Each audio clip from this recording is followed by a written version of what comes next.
In 1984, there lived an old widowed lady by herself in a two-story house who was completely immobile and bound to a wheelchair. Ever since the mysterious death of her husband, she required the aid of a carer who would visit her daily to help her with everyday tasks.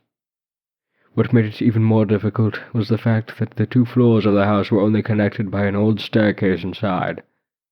When the old lady needed to move between the two, the carer would have to carry her frail body like an infant up and down the stairs.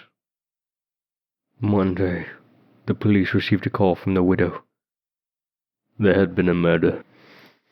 Since police units were scarce at the time, and the murderer had already fled the scene, only one detective was sent out to conduct the initial crime scene report.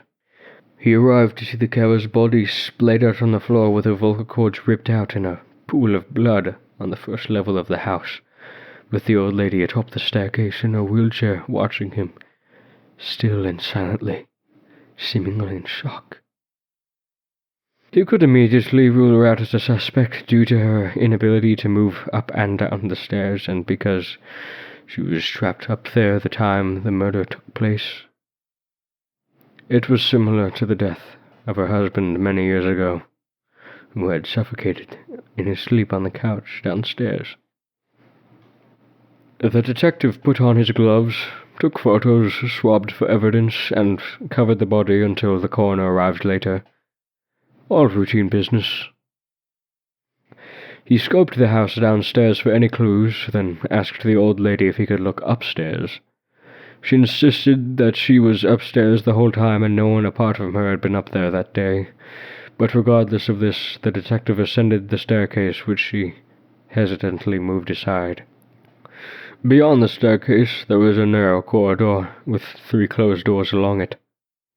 He checked behind each of the doors. The empty bedroom, nothing. The bathroom, nothing.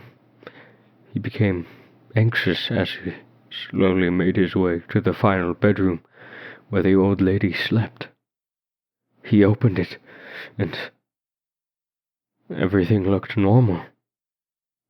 A bed, a wardrobe, and a bedside table with a lamp. He checked every wall of the room in horror, as it was not what he discovered. But it was what he didn't discover that made him stop dead in his tracks and slowly reach for his gun in its holster. It was a detail so minor that they had completely overlooked it on the last investigation of the husband's death. There was no phone upstairs. He suddenly heard a noise as he withdrew his gun and rushed out of the room, only to find an empty wheelchair atop the stairs.